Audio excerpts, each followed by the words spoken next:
नमस्कार। आज हम जरा गहराई से बात करेंगे रूस यूक्रेन युद्ध के गतिरोध पर, खासतौर पर अमरीकी प्रशासन इस बारे में क्या सोच रहा है। हाँ, और इसके लिए हमारे पास एक यूट्यूब वीडियो ट्रांसक्रिप्ट का हिस्सा है।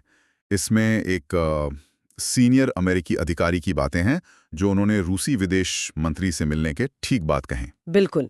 तो ये हमें एक अंदरूनी झलक देता है ना। जी मतलब अमरीकी पक्ष क्या महसूस कर रहा है, उनकी निराशा, उनकी रणनीति। हाँ, और शायद आगे क्या हो सकता है इसका भी कुछ अंदाजा लगता है। ये सिर्फ खबरें नहीं है, ये बातचीत का निचोड़ है। तो चलिए इसी को खोलकर देखते हैं। हमारा लक्ष्य यही है कि इस बातचीत के जो मुख्य बिंदु हैं उन्हें समझें, क्या कहा गया, उम्मीदें क्या हैं और आगे क्या। शुरू करते हैं। पहली बात जो साफ उभर कर आई वो थी अमेरिकी राष्ट्रपति की निराशा। हाँ, ये वक्ता ने काफी जोर देकर कहा है ना कि उन्होंने रूसी विदेश मंत्री को बताया कि राष्ट्रपति कितने निराश और हताश है। सही कहा। और ये हताशा इसलिए क्योंकि जमीन पर मतलब शांति की दिशा में कोई खास प्रगति, कोई मूवमेंट नजर नहीं आ रही। तो ये सिर्फ एक भावना बताना था या इसका कोई कूटनीतिक मतलब भी है, इसे सार्वजनिक रूप से कहना? देखिए, इसके कई मतलब हो सकते हैं। एक तो अपने सहयोगियों को दिखाना कि देखो हम कोशिश कर रहे हैं, पर सामने से वैसी प्रतिक्रिया नहीं है। दूसरा, मॉस्को पर एक तरह का दबाव बनाना कि भाई अब बहुत हो गया। समझ गई। और साथ ही शायद अपने देश में भी ये संदेश देना कि प्रशासन इस मुद्दे पर सख्त है। हाँ, वो भी है।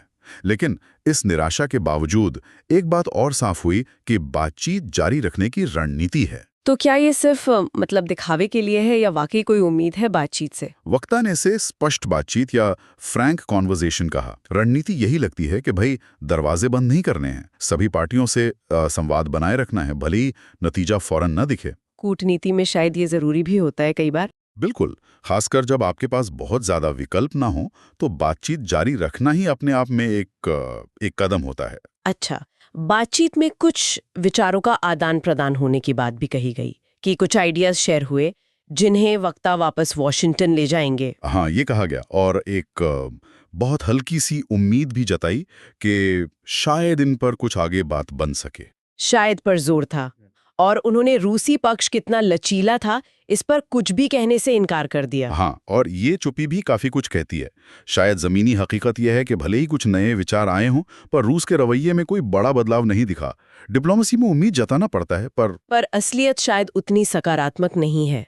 और इसी वजह से शायद वो रोड मैप वाली बात आई कि एक स्पष्ट रोड मैप की जरूरत है। बिल्कुल सही पकड़ा आपने।